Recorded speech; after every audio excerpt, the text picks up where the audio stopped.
So I was pacing the floor of my kitchen on the morning of my cousin's high school graduation party in 2011. Panic was setting in, and I could not get it together.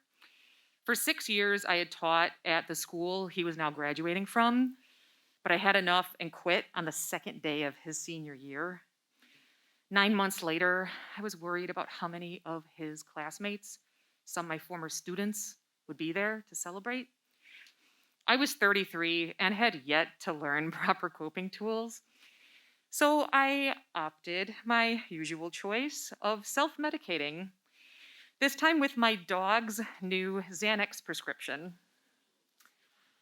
They were the same pills dispensed to humans, so I figured this would be a totally reasonable way to take the edge off. Audrey was my 75-pound German Shepherd mix. Our vet prescribed her 2 milligrams of Xanax for anxiety with thunderstorms and fireworks and being left alone. I weighed about double that, so I did the math and took 2 of her 2 milligram pills, not knowing that animals and humans process medication very, very differently. I did not tell my husband this brilliant plan. So as he's driving us to the party, I started to doze off, and he realized something is up. I told him what I did, and he said, "We don't have to go. We could stay home. You don't have to do this." But I said, I was okay, insisted we go, and I closed my eyes. I next opened my eyes when we parked in front of my aunt's house. Again, Steve said, "We don't have to go. We could stay. We can go back home." And I'm like, "Nope, let's do this." So at some point during the party, I remember sitting at a picnic table just staring at a bowl of salsa. And that's it. That's my only memory.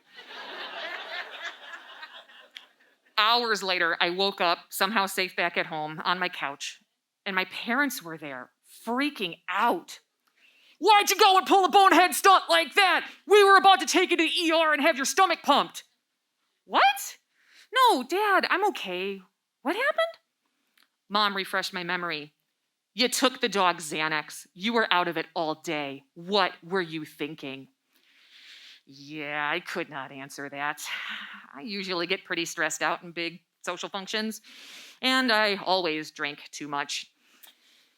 But I didn't want to be a mess in front of former students, so I did this. But I didn't remember anything questionable or embarrassing or inappropriate happening. Success? My husband handed me my phone. My sister had texted a video of my mom interrogating me at the one of the picnic tables. We were surrounded by close family.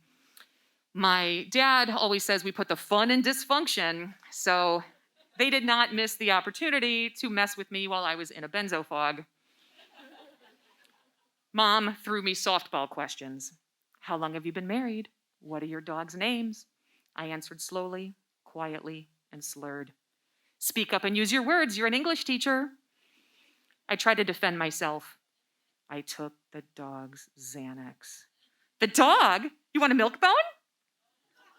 I've been a vegetarian for 25 years, and my one memory is of that bowl of salsa. But my smart-ass sister later tried to convince me that I had put a dent in a plate of barbecue. I don't believe that at all, because they for sure would have taken video of that for blackmail later.